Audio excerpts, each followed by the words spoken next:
வணக்கம் நண்பர்களே. இன்றைக்கி நம்ம எப்படி என்ன பார்க்க போகிறோம் அப்படின்னா இந்த வீடியோவில் சப்சிடரி கம்பெனி அந்த மெயின் கம்பெனி லாஸ்ட்டாக வந்து ப்ரிலிமினரி எக்ஸ்பென்சஸ்லேருந்து பார்க்க போகிறோம். ப்ரிலிமினரி எக்ஸ்பென்சஸ் வந்து எப்படி ட்ரீட் பண்ணுவாங்க அப்படின்னு பார்த்தீங்க அப்படின்னா, கேபிட்டல் லாஸ் எதாவது இருந்தது அப்படின்னா அதை வந்து adjusted in calculation of cost of control அப்படின்றது time of consolidation of accounts அப்போ அதை இது பண்ணிக்குவாங்க.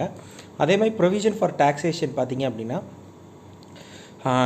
டேக்ஸ் வந்து created by the subsidiary company ஏதாவது இருந்தது அப்படின்னா அதை வந்து என்ன பண்ணுவாங்க, கரண்ட் லைபிலிட்டியாக ஷோ பண்ணிக்குவாங்க லைபிலிட்டி சைடில் கன்சல்டேட்டட் பேலன்ஸ் ஷீட்டில். அதே மாதிரி பார்த்தீங்கன்னா contingent liability, any liability which may not be materialise known as contingent liability for purpose of consolidation contingent liability என்னென்ன கேட்டகரிஸாக பிரிப்பாங்க அப்படின்னா 2 கேட்டகரியாக பிரிப்பாங்க. ஒன்று internal contingent liability or intra group contingent liability, இன்னொன்று external contingent liability. Individual balance sheet of contingent liability எப்படி இருக்கும் அப்படின்னா ஷோன் இன் ஃபுட் நோட்டில் ஷோ பண்ணியிருப்பாங்க. ஒரு preparing considered balance sheet contingent liabilities respect of transaction பின் holding company and subsidiary companies வந்து என்ன நடந்திருக்கு அப்படின்ற அந்த விஷயத்தை இன்டர்னல் கண்டிஜென்ட் லைபிலிட்டின்னு சொல்லுவாங்க. It will disappear from the foot note as there are actual liability. சரியா?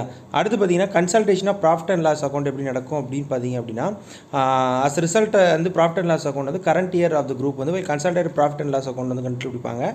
இதில் வந்து items appearing in profit and loss of holding company and it subsidiary have to be aggregated. During the progress aggregation வந்து 2 விஷயம் follow பண்ணுவாங்க. First வந்து பார்த்தீங்கன்னா inter company transfer of goods.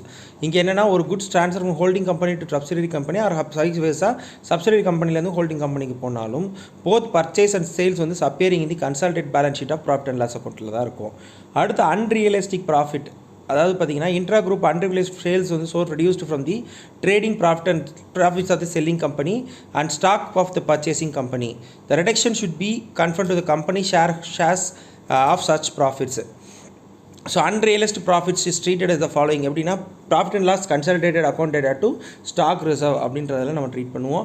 அடுத்து pre acquisition of profit and loss on subsidiaries பார்த்தீங்கன்னா proportional share of pre acquisition of shares in belonging to holding company and credited to the capital reserve account.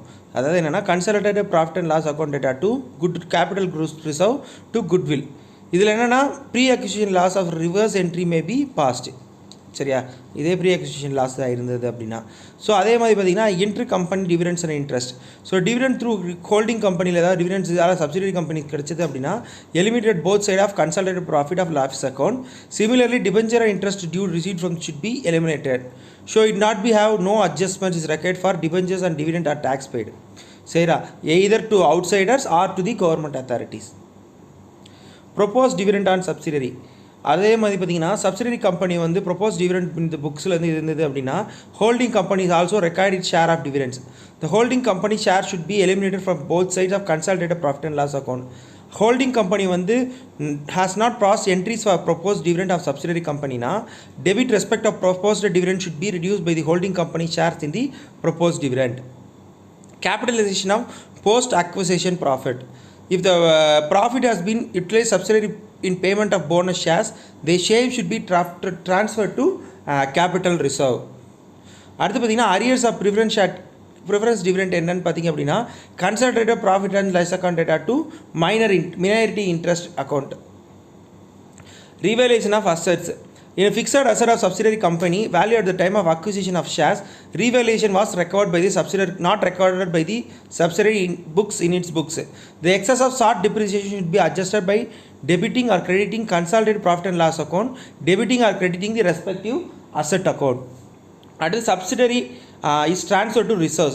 So subsidiary company பார்த்தீங்கன்னா profit such as reserve category reserve person holding company share in reserve and minority shareholders in reserve அப்படின்னு 2 விஷயமா பிரிக்கிறாங்க. The reserve should be appropriate from the subsidiary profit and loss appropriated account and group with the name of minority interest of consolidated profit and loss account. So அடுத்து பார்த்தீங்கன்னா minority shares வந்து பார்த்தீங்க அப்படின்னா outsider shares இந்த current years net profit, that is profit after depreciation taxation but before adjustment of unrealised profit on stock. This debited to consolidated profit and loss account data to minority interest அப்படின்னு சொல்லி நம்ம entry போடுவோம். So இதோட பார்த்தீங்க அப்படின்னா உங்களுக்கு subsidiary company holding company concept முடிஞ்சுது. மீண்டும் உங்களை நாளை ஒரு வீடியோடு சந்திக்கிறேன். அதுவரை உங்களிடம் இருப்பது உங்கள் வினித் முத்துகிருஷ்ணன். இதுவரைக்கும் நம்ம சேனலை சப்ஸ்கிரைப் பண்ணுங்கள், கமெண்ட் பண்ணுங்கள், ஷேர் பண்ணுங்கள்.